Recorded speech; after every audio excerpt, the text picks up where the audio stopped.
inicia la transmisión en vivo. Damos la palabra al profesor David Gómez Gamboa, director de Aula Abierta. Muy buenas tardes, bienvenidas, bienvenidos a la sesión de cierre presencial. Sigue una parte todavía del programa de formación Estado de Derecho, Democracia y Derechos Humanos, Tejido Social Ciudadano, activo en la reconstrucción del país, organizado por el CEPAS y Aula Abierta.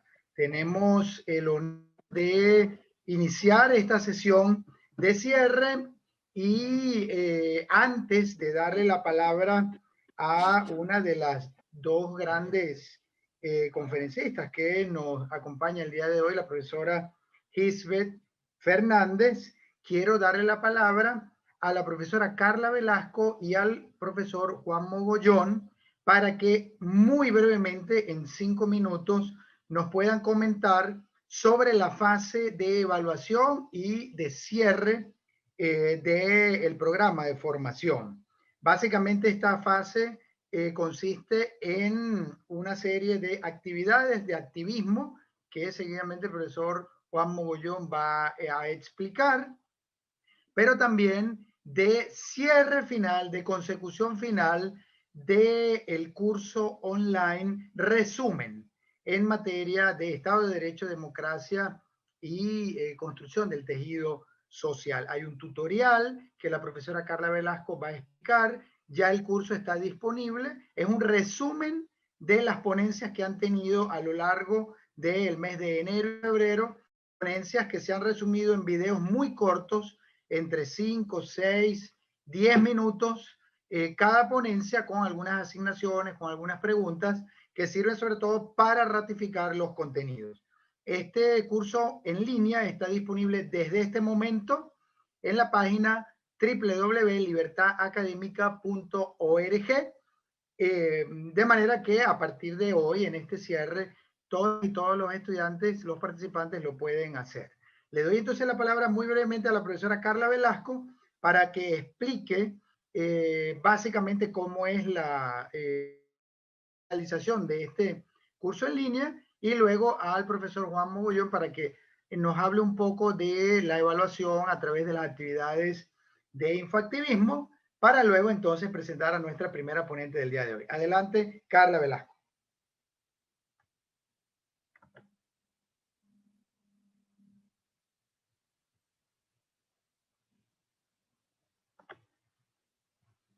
Bueno, si Carla no pudo conversar, en cualquier caso, se les va a poner un tutorial muy sencillo. Buenas. Adelante, Carla.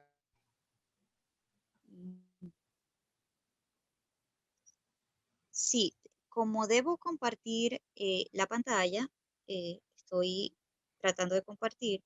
En cualquier caso, el tutorial se les va a enviar vía correo electrónico y también vía WhatsApp.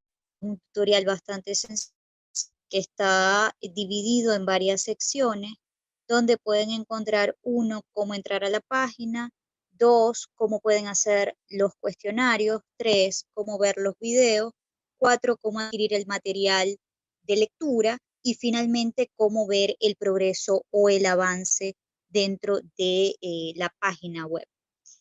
Ya en un momentito tengo algunas dificultades técnicas para mostrar el archivo, sin embargo, no sé si Juan ya tendrá él su presentación allí para que pueda dar los avances primero del cierre de este curso con la evaluación y luego yo pueda proyectar el guión.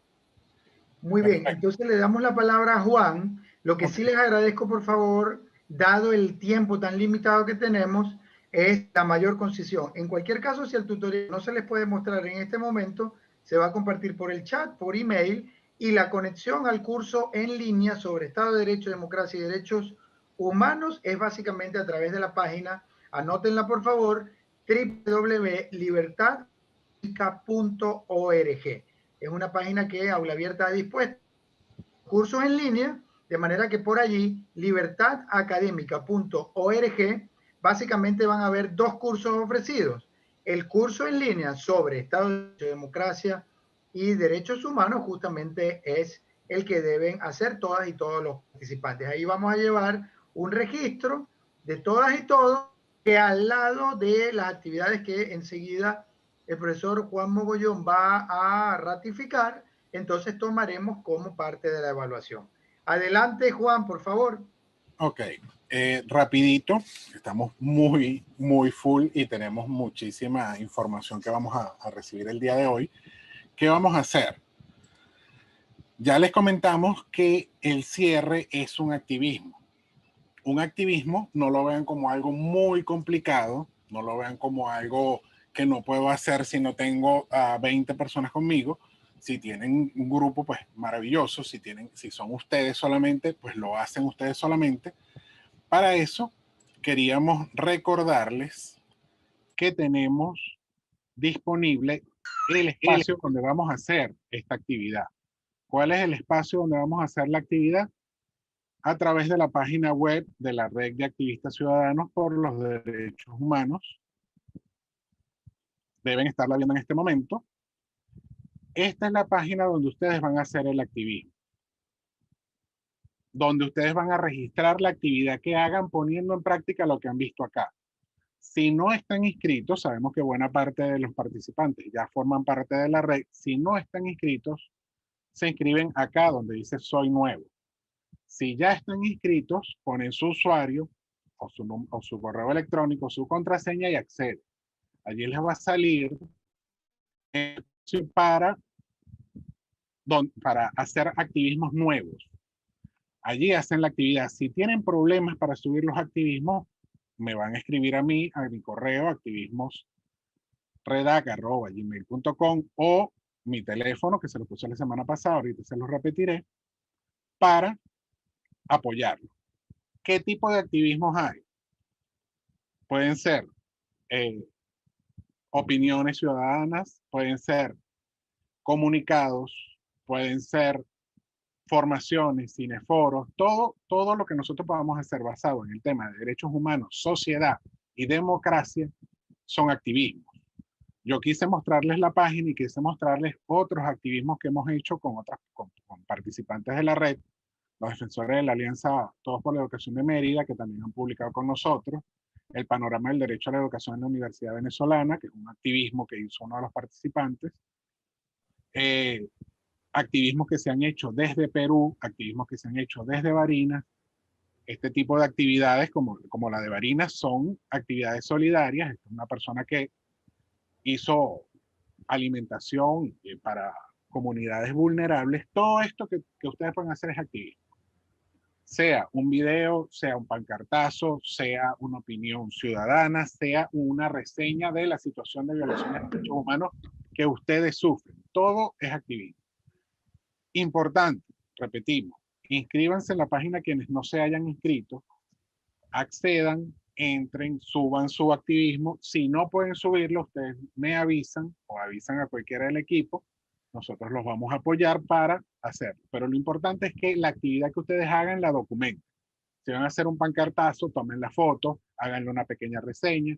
Si van a hacer una actividad relacionada con una opinión, pues en su opinión, por supuesto, respetando todos aquellos valores democráticos y de no violencia, y la subimos. Pero lo importante es que esta actividad que ustedes hagan acá va a ser su, digamos, trabajo de grado para nuestra formación.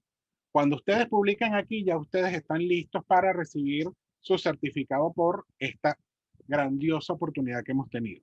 Entonces, todos tienen la posibilidad, todos tienen la capacidad. No se vayan a quedar por fuera porque no entiendan algo. Cualquier cosa, de verdad, pregúntenme, que yo estoy siempre atento. Ya algunas personas me han preguntado, yo les he indicado más o menos.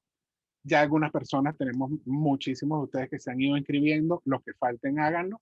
Y estamos atentos a cualquier duda. De todas maneras, yo le voy a pasar ahorita una pequeña hojita al grupo de WhatsApp, donde ustedes van a ver un poco más de información. Carla, puedes seguir.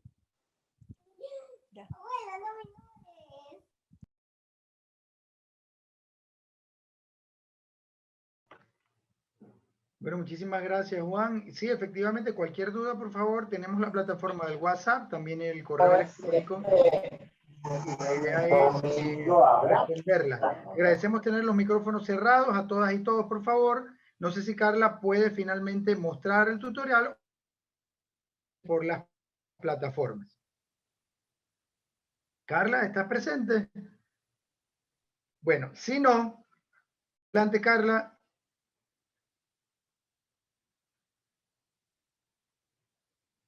Muy bien. Tengo entonces el honor de presentar a la profesora Gisbeth Fernández, quien es psicóloga social de la Universidad Central de Venezuela, feminista y activista por los derechos humanos de las mujeres. Es profesora universitaria y actualmente además es miembro del equipo de investigación del proyecto que desde Aula Abierta se lleva a otras organizaciones en materia de la promoción del liderazgo dentro de las universidades. La profesora Gisbeth va a hacer una presentación sobre fundamentalmente el tema de la resiliencia, introduciendo justamente al punto de la construcción de los tejidos sociales, que es la segunda parte de esta ponencia a cargo de Elía, pero en su rol de psicólogo social nos va a dar una serie de técnicas, recomendaciones en el marco del desarrollo de este tercer módulo de formación de este programa. Gracias, profesora Gisbeth Fernández. Cordial bienvenida y bueno, la palabra es suya. Adelante. Hola David, buenas tardes y gracias por la presentación. Feliz de estar con este grupo y es un honor para mí estar en esta actividad tan importante en la formación de los defensores y defensoras de derechos humanos en nuestro país, que se necesita tanto. Quisiera que me dieran la posibilidad de compartir pantalla para comenzar con la presentación. No sé quién me va a dar esa posibilidad para yo compartir pantalla. ¿Quién me va a dar quién es el host que me va a dar la posibilidad? Porque dice que está inhabilitada la fusión. ¿Alguien me da la posibilidad, por favor? Adelante, ya puede hacerlo. Ah, pero dice que está inhabilitado todavía. No me da. Ah, ok. No me la Profesora, da. ya usted es anfitrión. Ok. Ya va. Brando. Que no sé qué me pasó, que se me perdió la varilla.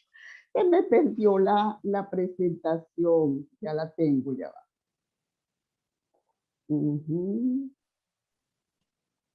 Yo la tenía aquí abierta porque no me sale ahí. Yo no soy muy ducha en la tecnología, pero debería estar allí.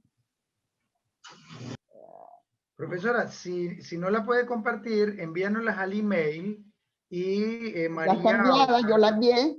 Yo te la envié a ti. Ah, bueno, muy bien. Entonces que la compartan ella. Va, por favor. y ya ellas entonces la sí, porque comparten. estoy complicada aquí, no sé qué pasa. Sí. Avancemos, que es que el tiempo es muy limitado. Muy limitado y mi presentación es larguita y no sé qué me pasa, que se me va la conexión, se me va y pierdo no veo la pantalla. Ustedes me escuchan, ¿verdad? Porque yo no veo la pantalla. Sí, le escuchamos, profesora. Ajá, pero no me miran. Profe, la escuchamos y la vemos. No se preocupe, avance, por favor. Ah, pero yo no veo nada, no veo las láminas, no veo nada. Es que la máquina me saca. Ay, qué locura. Pongan las láminas, pues ahora sí. ¿Quién va a compartir las láminas? Que comiencen. Adelante, profesora. Recordemos que estamos transmitiendo en vivo en YouTube. Entonces, pásame las vamos a láminas tratar para poder de comenzar. hacer los comentarios más precisos. Primera lámina.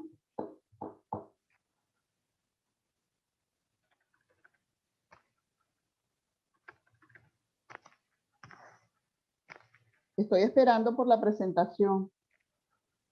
Sí, profe, en este momento estoy pasando el email. Yo le agradecería si puede empezar a dar una introducción. Ok, vamos a comenzar. Contextualización mientras reciben el correo y cargan las láminas para avanzar en tiempo. Ok, se me volvió a ir la cosa, chicos. No sé qué pasa con esta mano.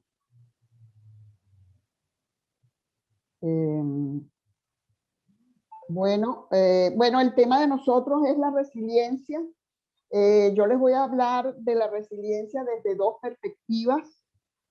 Con la resiliencia se han hecho muchas elucubraciones con respecto a esa capacidad que podemos tener los seres humanos, y por eso quise tener como dos perspectivas fundamentales de cómo enfocar la resiliencia, ¿no? Una desde el punto de vista individual y la otra desde el punto de vista social, ¿no? La resiliencia se ha definido siempre desde el análisis de lo que significa el pensamiento pesimista, ¿no? Muy característico de las sociedades dependientes, colonizadas, mal llamadas subdesarrolladas, como nuestros pueblos, en Venezuela y toda Latinoamérica, África también y parte de Asia. Son sociedades en donde las poblaciones tienen unas características de pesimismo en el sentido de atribuirle la adversidad a razones fuera de sí mismo y que no son controlables, ¿no? Eso caracteriza a las personas entonces que se convierte en ciudadanos y ciudadanas con mucha desesperanza en un futuro mejor. Lo contrario al pensamiento optimista, o definido como optimista y pesimista, ¿verdad? Como su contrario, el pensamiento optimista es aquellas sociedades caracterizadas, las sociedades desarrolladas, mal llamadas desarrolladas, que son las sociedades que colonizan a otras, los países desarrollados e industrializados, que tienen una mentalidad en donde los sucesos no se les atribuyen solo a entes externos, sino que también hay un convencimiento de una participación individual en el tema de las decisiones que se toman. Eso hace que las personas vivan naturalmente con más posibilidad de recuperarse ante la adversidad y de tener esperanzas para un futuro mejor. Hay una confianza tanto en sí mismos, en sí misma, como en el entorno social, y por eso se le llaman personas optimistas y personas pesimistas, aquellas que ni confían en sí mismas ni confían en su entorno social. Desde esta perspectiva, entendiendo estos dos tipos de pensamiento como dicotómicos, surge desde los años 70, tal vez antes, con algunos planteamientos aislados, la concepción de manejar el término resiliencia para caracterizar unas capacidades humanas que tienen que ver con la posibilidad de recuperarse con facilidad ante hechos adversos, inclusive devastadores para muchas personas. Esa capacidad y esa palabra viene, como todos saben, del campo de la física, tiene que ver con la capacidad que tienen algunos materiales de volver a su posición inicial luego de recibir una fuerza que lo hace perder su forma, pero tiene la capacidad de regresar a su forma original. Pasa la segunda lámina, por favor, porque y si la pones más grande es mejor, porque están un poquito pequeñas, ¿no? Este era un video que no lo vamos a ver naturalmente porque ya no da tiempo, un video muy lindo, está en todas las redes, el video de la niña patinadora sobre hielo que se cae al arrancar la carrera, y sin embargo ella se cae, pero ella se para y sigue la carrera a pesar de que quedó naturalmente totalmente rezagada, pero esa capacidad y esa posibilidad de volverse a parar y seguir le dio la posibilidad a esta niña, que se fajó como las buenas, de ganar la carrera. Ella fue pasando a las otras competidoras hasta que gana la carrera, y es un ejemplo que hay en las redes muy interesante, muy lindo, sobre la resiliencia desde el punto de vista de las capacidades individuales de cada persona para recuperarse de situaciones adversas y no perder, ¿verdad?, ante una caída, sino seguir y poder inclusive ganar. Pasamos la otra, por favor. Están muy pequeñas esas láminas, si podrían abrirlas, se los agradecería porque de verdad son enanas, no las veo para nada. Esta lámina se trataba del planteamiento del pensamiento pesimista y el pensamiento optimista. Podemos pasarla porque ya de esto conversé. Pasamos la otra, por favor. Si puedes abrir las láminas más grandes, por favor, la persona que las está pasando, porque yo no leo nada y no puedo leer ese tamaño de verdad. Me es imposible. No sé si podrán hacerlo, ¿no? O no pueden. Estamos perdiendo, ok, más o menos, pero es que ¿por qué no sale completa la lámina? No entiendo. Bueno, esta lámina Profesora, la puedes... es el tamaño estándar de la presentación. Bueno, primera vez que me pasa que se me ven enanas las presentaciones, pero bueno, está bien. ¿Será así? Pasa la otra lámina entonces, por favor, porque esa ya conversamos de esa, del origen del concepto que viene de la física.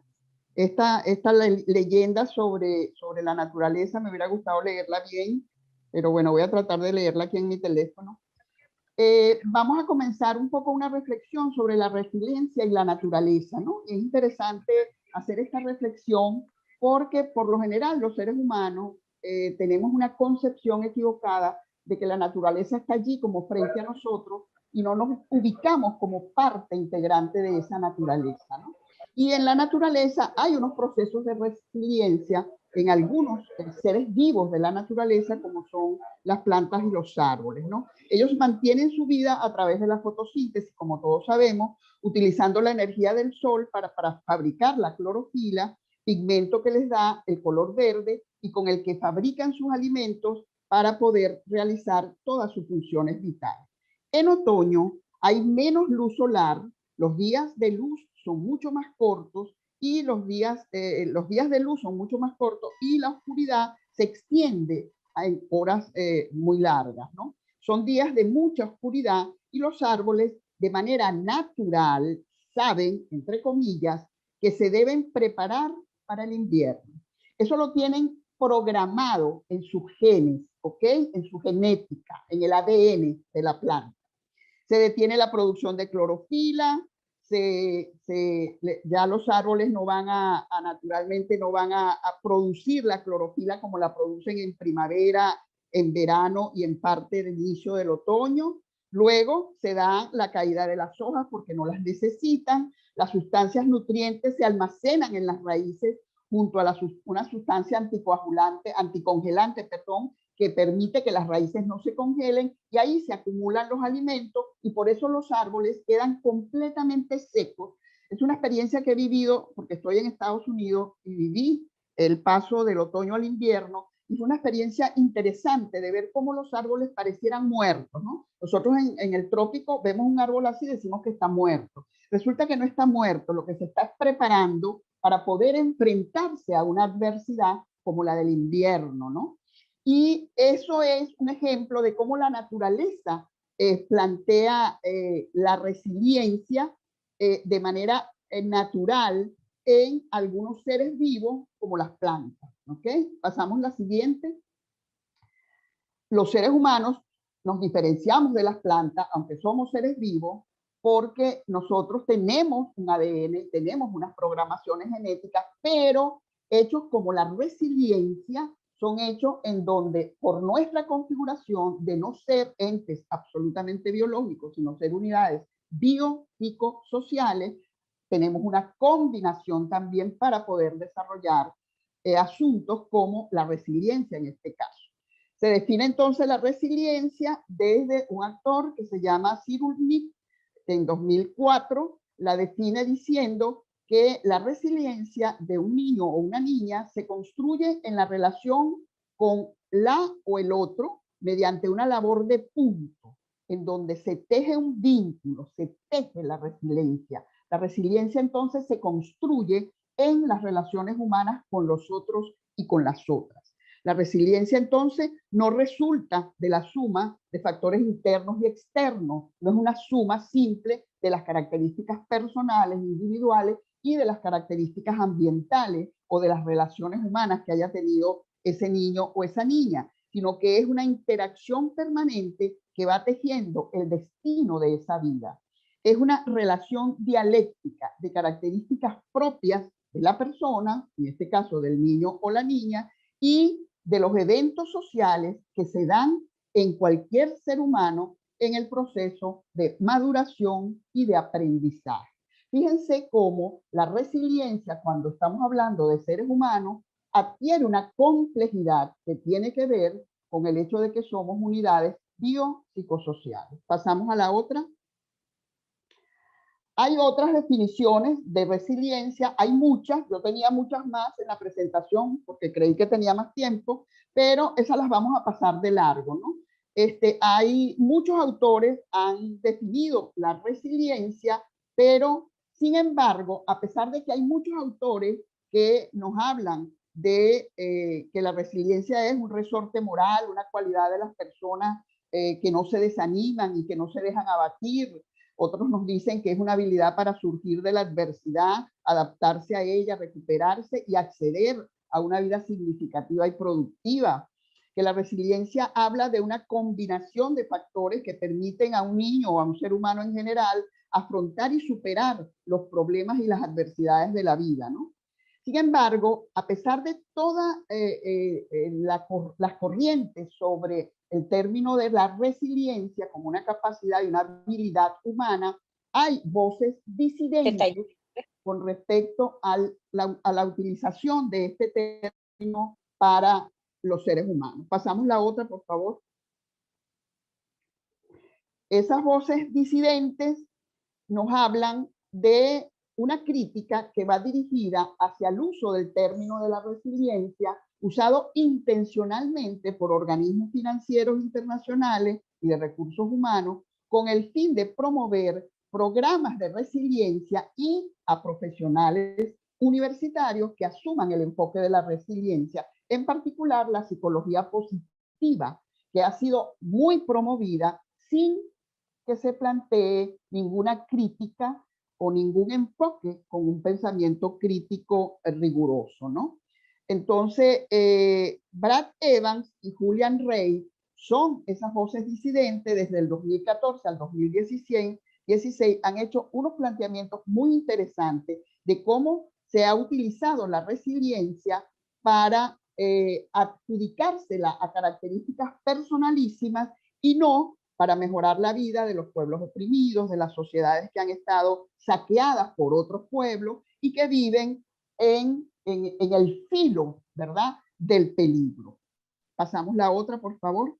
Esas voces nos hacen pensar en cómo la resiliencia, convertida en un lenguaje de inseguridad en el orden natural de las cosas, se convertía a sí misma en un imperativo moral a partir de sus relaciones con el razonamiento catastrófico como una respuesta lógica a las crisis graves e inevitables, entre comillas, que vive la humanidad, y se presentaba como un atributo universal que hacía necesario aprender las complejas habilidades de adaptación y recuperabilidad que tienen los seres humanos. Es como una obligación que tenemos los seres humanos, que deberíamos aceptar que nuestro ambiente es fundamentalmente inseguro por diseño, ¿verdad? Que viene así, que el ambiente no tiene nada que ver con la mano de los seres humanos o de las sociedades. ¿Cómo llegamos a pensar que las personas y las sociedades deben adaptarse a la catástrofe como el punto de partida para adecuarse al futuro? Esas son las preguntas que se hacen estos dos autores, cuyo planteamiento es muy interesante y nos invitan a preguntarnos, pasamos a la próxima, ¿qué estamos diciendo cuando las agencias o instituciones liberales, ¿verdad?, internacionales, se han hecho de un discurso de la resiliencia como la propiedad fundamental que deben poseer los pueblos y las personas en todo el mundo con el fin de demostrar sus capacidades para vivir en el peligro y adaptarse al peligro? Cuando se dice que los pueblos y las personas, al parecer, tienen la tarea de recuperarse de las experiencias catastróficas y salir ilesos e ilesas de estas, ¿de cuál peligro estamos hablando? ¿A cuál resiliencia nos estamos refiriendo? Nos estamos refiriendo a los terremotos, los tsunamis, los ciclones, las inundaciones, las tormentas, los deslaves, los incendios, los contagios epidémicos como lo que estamos viviendo en este momento, cualquier fenómeno desastroso que no se relacione con la actividad humana en su origen, o nos estamos refiriendo a catástrofes humanas en donde la mano, ¿verdad?, y la intervención de los seres humanos ha sido decisiva. Entonces, es por eso, por ese planteamiento, por esas voces disidentes, que debemos ver la resiliencia desde dos puntos de vista. Desde un punto de vista de la psicología, que se trata de la resiliencia como concepto y característica individual o grupal, máximo de grupos pequeños, y el otro enfoque, que es desde la sociología, de la política y de la psicología social, como viendo la resiliencia ya como derecho humano social. Desde estas dos perspectivas vamos a hacer un planteamiento rápidamente para comprender lo que es la resiliencia desde el punto de vista de la psicología positiva, como una característica muy individual y grupal, y desde el punto de vista de la sociología política y la psicología social como un derecho humano social. Pasamos la próxima.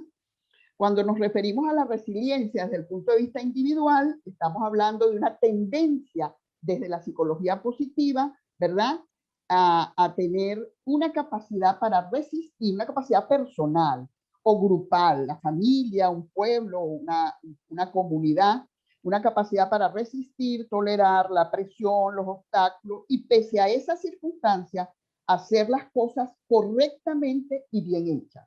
Cuando decimos que la gente, a pesar de la adversidad, puede hacer las cosas correctamente, también tendríamos que preguntarnos quién define lo correcto de hacer las cosas. Cuando una sociedad define lo correcto de hacer las cosas, muchas personas quedan excluidas como personas que hacen las cosas correctamente. Y ahí podríamos ir pensando en el término de lo que es la pobreza, y como la pobreza se refiere entonces a situaciones que quedan excluidas de casi todos estos planteamientos. Para Walnil y Jung, en 1993, la resiliencia entonces sería una característica de la personalidad que modera el efecto negativo del estrés y fomenta la adaptación. Tenemos altos niveles de resiliencia cuando, a pesar de que todo parece actuar en nuestra contra, en condiciones de vida adversas y con frustraciones, podemos superarlas y salir de ellas más fortalecidos, incluso en una posición mejor que la que teníamos antes de la situación adversa. Es siempre salir con saldos positivos de una situación adversa. Esto como característica personal y grupal. Pasamos a la otra. En esta lámina, un poco es un esquema de todo el proceso que tiene que ver con la resiliencia y que incluye la resistencia para poder absorber los golpes o las adversidades, la preparación para minimizar los daños y los costos de esas adversidades, la recuperación del estado anterior al que estábamos antes del hecho. Estoy de nuevo con ustedes. Disculpen, pero no sé qué pasa, que la máquina me saca. La máquina o la señal, no sé qué cosa es la que me saca. ¿Okay? Continuamos entonces con la presentación. Y disculpen, me había salido completamente, me botó la señal. Sí, fue un problema general.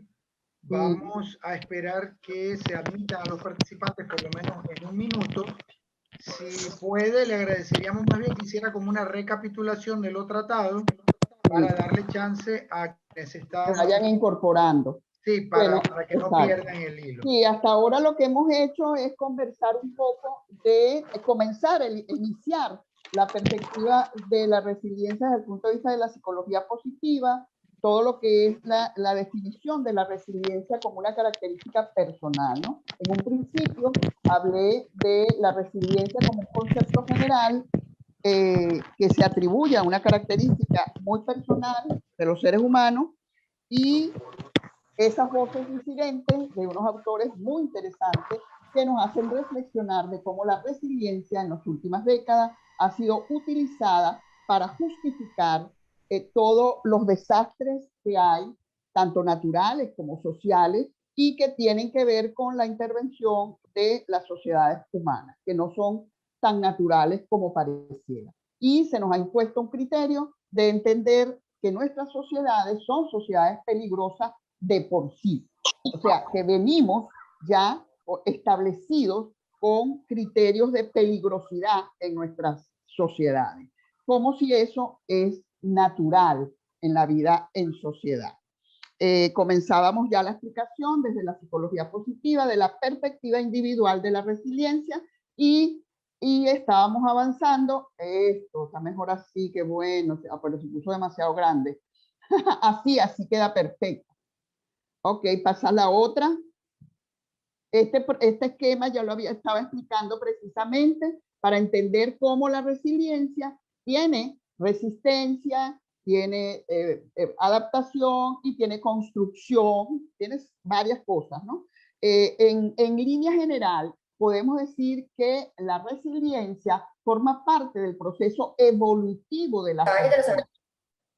No es una cualidad innata, ni tampoco es una cualidad aprendida. Y eso es lo que quisiera que les quedara muy bien, muy claro a ustedes, que la resiliencia es producto de la dialéctica entre lo que las personas necesitan, hacen y sienten, y la cantidad y calidad con que el medio social y el medio ambiente atiende esas necesidades. Entonces, esa dialéctica que se da entre el ser humano, las relaciones humanas que establece, porque son fundamentales para la vida humana, y la sociedad, es en esa dialéctica que se puede construir la resiliencia con sus dos niveles de actuación, que son la resistencia, ¿verdad?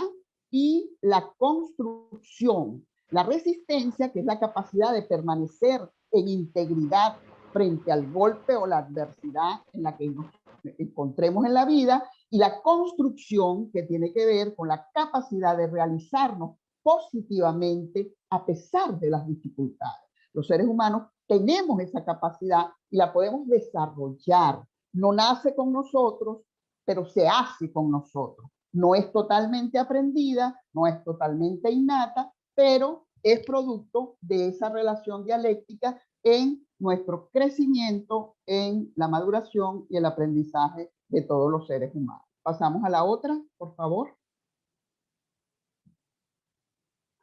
La otra lámina, compañera. Ok, hablamos ahora de las dimensiones. ¿Qué pasó? Las dimensiones que tiene la resiliencia, no, es la anterior a esa, disculpa. Vamos a hablar de las dimensiones, y cuando hablamos de los seres humanos como unidades biopsicosociales, podemos entender entonces que todos los términos que querramos aplicarle a los seres humanos van a tener esas dimensiones. Pero curiosamente llama la atención, recordando un poco las voces disidentes de las que yo les hablaba, que en estas dimensiones de la resiliencia no aparece el factor social, ¿no? Hablan de la dimensión física, que tiene que ver con toda la flexibilidad física y la resistencia y fortaleza física que podamos tener. Hablan de la dimensión emocional, que tiene que ver con toda la resistencia emocional, ¿verdad? Y espiritual que podamos tener. Hablan de la dimensión espiritual, que tiene que ver con la flexibilidad espiritual, compromiso con valores, tolerancia sobre los valores y creencias de otras personas. Y la dimensión mental o de pensamiento, que tiene que ver con la flexibilidad mental, la capacidad de atención, la habilidad de enfocarnos y de incorporarnos en los puntos de vista de otras personas. Entonces, estas serían las dimensiones de la resiliencia desde el punto de vista de la psicología positiva y desde el punto de vista de la resiliencia como cualidad personal. Pasamos a la otra, por favor.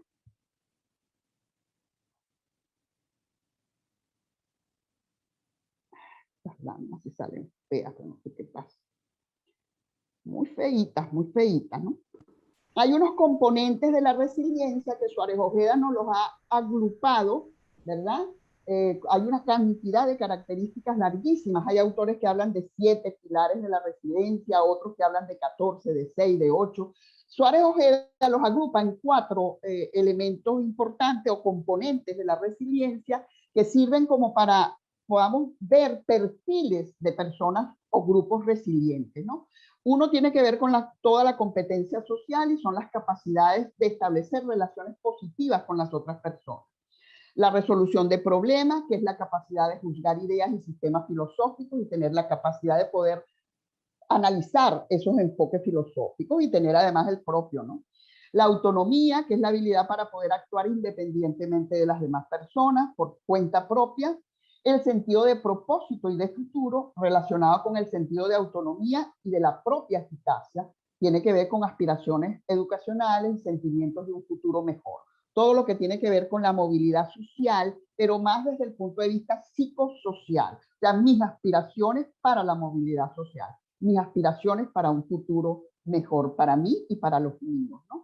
Estos componentes hacen que nosotros podamos perfilar características de resiliencia en personas o en grupos humanos pequeños como familias, barrios, comunidades, grupos, sociedades, pero no estamos hablando todavía a nivel macro. Pasamos a la otra. La otra lámina, por favor.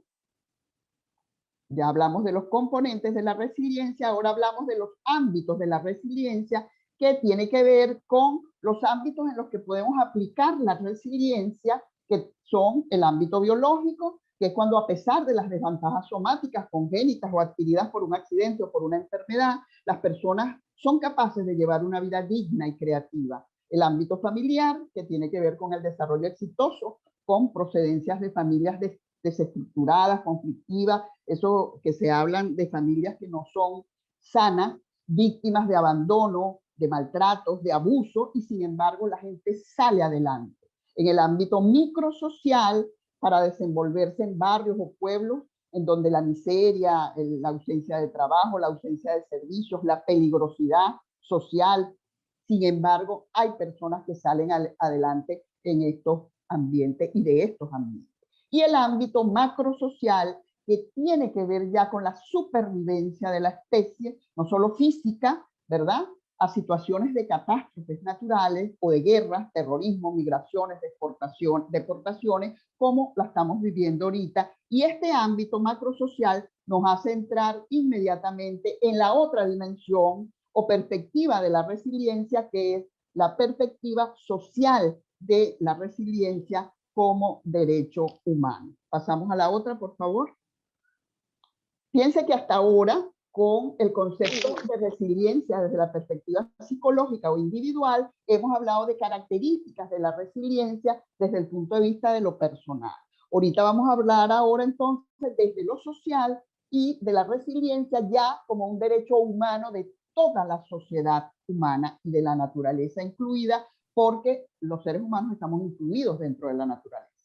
Hay otra tendencia para impulsar acciones que no solo defienden al ser humano como tal frente a la sociedad, sino que defienden la relación sociedad-naturaleza como derecho, ¿verdad?, de protección universal. Derecho que permite la construcción como especie de una relación con el entorno de forma saludable y respetuosa, como una necesidad sentida para la propia supervivencia de la especie humana, comprendiendo que la especie humana es parte constitutiva de la naturaleza en su forma superior de expresión del desarrollo de la materia. Como todos sabemos, los seres humanos tenemos la corteza cerebral, que es la expresión máxima del desarrollo de la materia viva en nuestro planeta Tierra.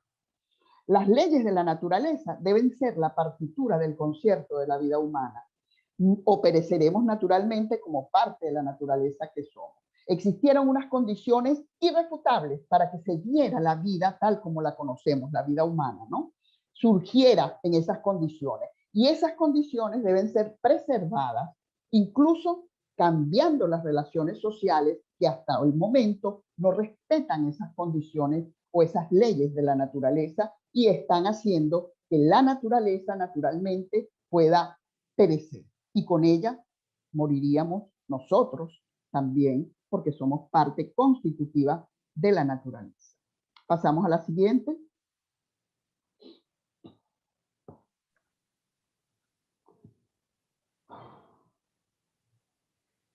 Profesora Ive, me quedan 5 minutos, ya vamos a terminar. La vida es movimiento y el movimiento se da en forma de espiral, es energía evolutiva. La espiral es un símbolo de cambio constante, de transformación y de desarrollo por el que pasa el universo y junto con él los seres humanos y naturalmente junto con los seres humanos su propia historia. La vida y toda la historia de la humanidad es movimiento continuo y es un movimiento ascendente. Nosotros nos hemos ido desarrollando desde el principio de los tiempos hasta la sociedad actual en la que estamos viviendo. Pasamos la otra rápidamente, por favor.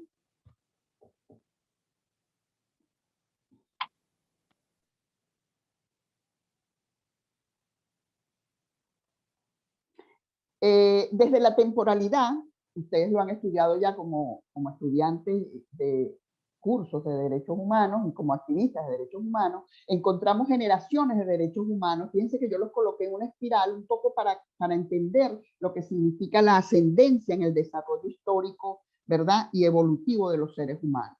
Tenemos derechos de primera generación correspondientes al siglo XVIII, más o menos los derechos civiles y derechos políticos. De segunda generación, correspondientes a las luchas obreras de los siglos XIX y XX, que tienen que ver con los derechos económicos, sociales y culturales, al trabajo, a la educación, a la salud y a tantos otros. Derechos de tercera generación, correspondientes a las necesidades de finales del siglo XX y principios del XXI, sobre la solidaridad entre los pueblos y las personas, derecho a la paz, el derecho al desarrollo, el derecho al medio ambiente limpio. Derechos de cuarta generación, correspondientes a las necesidades de finales del siglo XX y comienzos del XXI también, pero referidas a la sociedad del conocimiento con las nuevas tecnologías de la información y la comunicación, con las TIC.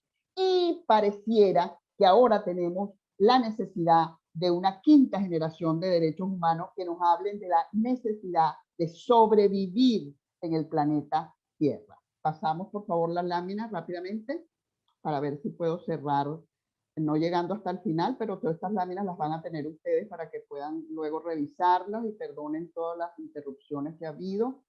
Los derechos de quinta generación son ya en la segunda década del siglo XXI, donde estamos reconociendo que estamos realmente ante graves crisis ambientales y humanitarias y que enfrentamos un drama mundial asociado al modelo de desarrollo no sostenible. Desastres en todas las escalas, con niveles de exposición y de fragilidad en las poblaciones, en los ecosistemas, en la infraestructura, en las economías. Y todo esto ha sido progresivamente acumulado durante las décadas anteriores. Entonces, obviamente, estamos ante la necesidad de los derechos de una quinta generación que tienen que ver con la resiliencia como derecho humano. Esto lo plantea un ingeniero civil, especialista en resiliencia, que se llama Henry Peralta Buritica.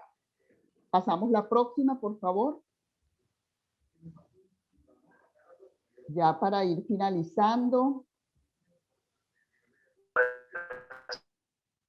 Ok, pasamos la otra, por favor. Vamos a saltarnos esta. Obviamente los derechos de quinta generación tienen propósitos, horizontes y basamentos, y el basamento tiene que ver con el marco de Sendai.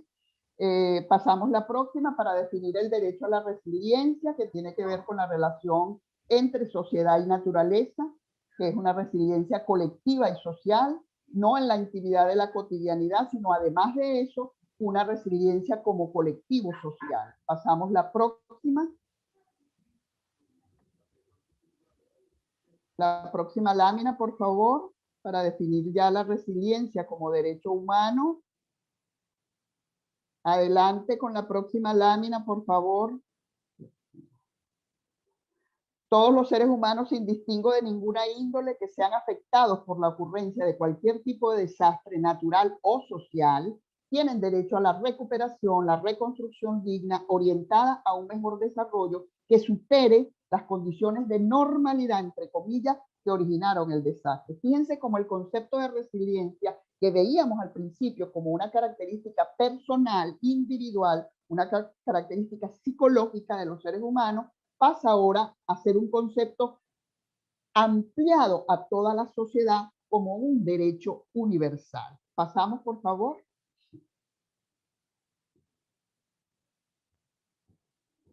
Los defensores de derechos humanos, que tienen entre sus obligaciones o sus responsabilidades informar, promover, enfrentar, elevar conciencia, activar con respecto a los derechos humanos, estimulan la resiliencia de la ciudadanía y de toda la sociedad. Esos defensores y defensoras de derechos humanos necesitan naturalmente ser resilientes, ellos en lo individual y naturalmente ser promotores de la resiliencia como un derecho social y universal de quinta generación. Pasamos la siguiente. Hay unas características de los defensores y defensoras de derechos humanos que no las voy a desarrollar todas, pero se las voy a nombrar, están en las láminas y ustedes las van a poder leer, que tiene que ver con la capacidad que tengan esos defensores y defensoras de la construcción de la realidad de una manera integral, con las características objetivas que tiene la realidad, que no dependen de nuestra voluntad, y con las características subjetivas, las cuales sí dependen de nuestra voluntad y pueden ser modificadas.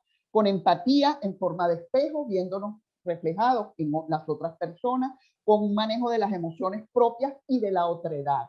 Las personas que tienen la capacidad de manejar, no controlar, manejar sus emociones, pueden identificar las emociones también en las otras personas. Con perspectiva de género, en donde se pueda diferenciar lo que es la equidad y la igualdad, con mirada interseccionalidad, que quiere decir que entiendan que las personas tienen múltiples formas de dominación, hay múltiples formas de opresión y por lo tanto hay múltiples formas de entender la discriminación entre los seres humanos y hacia los seres humanos.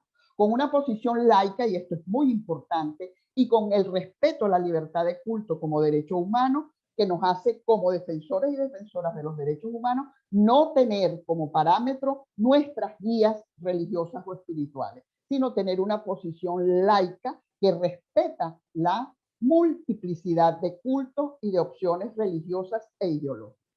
Y la confianza, naturalmente, en la organización social y en el poder que tiene la organización social, estimulando naturalmente esa organización y estimulando el activismo político, que no tiene que ver con activismo partidista. No quiere decir que los defensores y defensoras no puedan tener una ideología política o pertenecer a un partido político. Claro que pueden, porque es un derecho, pero ellos como activistas de los derechos humanos tienen que estimular la organización política, no necesariamente partidista.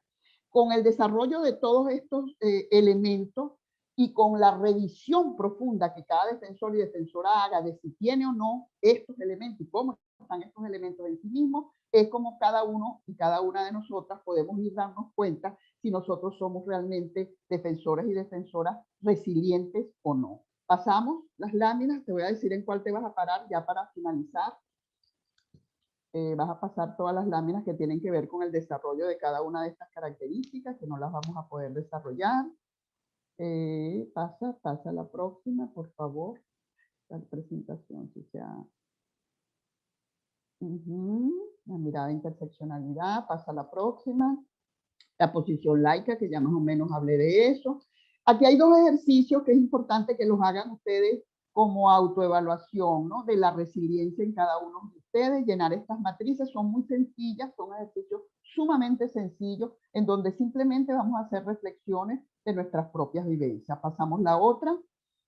Esto es para situaciones estresantes y la otra, el otro formato, es para las situaciones que más bien nos renuevan y nos recargan nuestras baterías. Pasamos la otra ya para finalizar con la última reflexión que vamos a hacer por el día de hoy en el tema de la resiliencia, de la voz de Aung San Suu. La paz no solo consiste en poner fin a la violencia o a la guerra o a los desastres, hablando de resiliencia, sino a todos los demás factores que amenazan la paz, como son la discriminación, la desigualdad y la pobreza. Solamente cuando nosotros superemos estos elementos que van a garantizar que las sociedades humanas puedan ser resilientes desde el punto de vista social, o sea, levantarse y seguir de cada adversidad que les toque enfrentar, es que podemos decir que realmente estamos avanzando en los términos de la resiliencia como derecho humano universal. Bueno, hemos terminado, se nos agotó el tiempo, perdonen las interrupciones. Gracias, profesora Gisbert. Profe, bueno, excelente disertación, obviamente magistral el manejo en poco tiempo.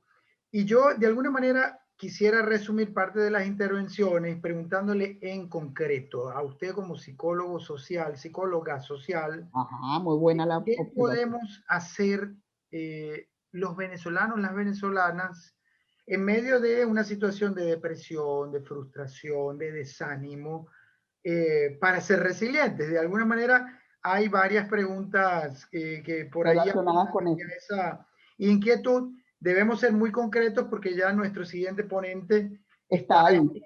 Y hay que avanzar, pero sí me gustaría que como psicóloga nos comentara yo en mi ser individualmente y luego, bueno, socialmente, pero primero tengo que arreglarme por dentro, ¿no? Claro, claro. ¿Qué Bueno, podemos hacer? ¿Qué nos recomienda? hay unas recomendaciones básicas que yo las he dado por mis redes desde que estamos viviendo este desastre en nuestro país, porque realmente a nosotros nos ha tocado un desastre psicosocial, político, económico, humanitario, de todo índole, como a ningún país en el mundo, ¿no? Sin embargo, evidentemente el pueblo venezolano es resiliente. Nosotros somos una sociedad resiliente, somos una sociedad muy mezclada, tenemos una cultura muy flexible que nos va a permitir y nos ha permitido sobrellevar esta situación. Pero hay una máxima que hay que tener, ¿no? Para poder superar cualquier situación personal o social, nosotros tenemos que activarnos con otras personas. No quedarnos en la soledad y en el individualismo, no quedarnos aislados o aisladas, no trabajar en grupos sin trabajar en grupos, sino solo como sumando, no. Nosotros tenemos que meternos en el colectivo, apoyar a otras personas, porque apoyando a otras personas y entendiendo, viviendo la empatía de manera práctica, es como podemos realmente darnos cuenta de la capacidad que tenemos para resolver nuestros problemas y los problemas de los demás. La máxima para cualquier ser humano es entender el sentido social que tenemos las personas y la necesidad de compartir las experiencias buenas y malas con otras personas. Tenemos que agruparnos, tenemos que organizarnos, tenemos que unirnos con otros grupos, con la comunidad, con el vecino, con la junta de condominio, con la cuadra, para la comida, para la salud. Tenemos que organizarnos en colectivo porque es la única manera de superar la tristeza que produce individualmente una situación de crisis como la que estamos viviendo. Si nos quedamos en la tristeza individual, no vamos a poder ser, ¿verdad?, parte de la solución, sino parte del problema. Tenemos que activarnos colectivamente, así sea con grupos de 5 personas, pero tenemos que activarnos colectivamente. La activación colectiva de las mujeres en su historia y de los hombres en su historia ha sido fundamental para poder salir política y económicamente de cualquier crisis. Bueno, agradecido, profesora. En concreto, ¿cómo los distintos defensores y defensoras desde sus casas, desde sus comunidades, desde sus ciudades y desde sus estados, profesora Gisbert, pueden entonces trabajar para ser resilientes? Yo creo que la clave de la construcción del tejido asociativo, del tejido social, es una buena sugerencia. Por ejemplo, no sé si usted escuchó que en el marco de este programa estamos promoviendo la realización de actividades de activismo, filmarnos, además haciendo algunas actividades, también para motivarnos, no solo nosotros, lo cual puede construir algún elemento de resiliencia, sino también para motivar a las comunidades, a nuestros entornos, a dar solución a distintos problemas, ¿no? Ese tipo de cosas, desde el punto de vista psicológico, ¿cómo podrían operar en favor de, pues cada día, no solo ser resilientes, sino pues tratar de darle solución a esa construcción del tejido social hacia la construcción de la democracia y de los derechos humanos? Profesora Iber, muy brevemente, sí me interesa aterrizar mucho en lo concreto, ejemplos prácticos que usted haya podido conocer o que haya podido inclusive recomendar en sus terapias o recomendaciones, consejos a las personas. A las personas. Sí, sí. Bueno, mira, desde el punto de vista individual, la reflexión naturalmente, la autorreflexión y la revisión de mi capacidad que puedo tener yo como persona para superar la adversidad y entender que la adversidad nunca es responsabilidad absoluta mía o del entorno, sino que es una combinación de factores objetivos y factores subjetivos. Eso desde el punto de vista individual. Pero yo insisto, como psicóloga social y como psicóloga en general y como activista de los derechos humanos, que el trabajo colectivo realmente es la evidencia de que las personas pueden salir de cualquier situación. Yo ayer estaba en un grupo de contención emocional de gente que estamos fuera del país, con todos los dolores que eso significa, cada quien con su propia tragedia personal, de estar fuera de nuestro país, de nuestra familia y de nuestro entorno. Y todos los ejemplos que daban las personas de que estaban superando la situación tenían que ver con haberse activado en grupos colectivos. Estar en un grupo colectivo, empezar a armar ese tejido social, identificando las responsabilidades de los diferentes actores, del Estado, de la presidencia, de los abogados, de los defensores, de las comunidades, del vecino, del partido tal, del fulano tal, del líder tal, identificando las responsabilidades compartidas de todos los actores que están participando positiva o negativamente en la crisis, es una tarea que podemos hacerla como defensores de los derechos humanos en cualquier colectivo humano y que ayuda a elevar la conciencia para realmente empezar a sentir que sí podemos resolver el problema y que este problema tiene solución, porque no hay problema humano que no tenga solución. Y eso es resiliencia. Bueno, muchísimas gracias, profesora Gibe Fernández.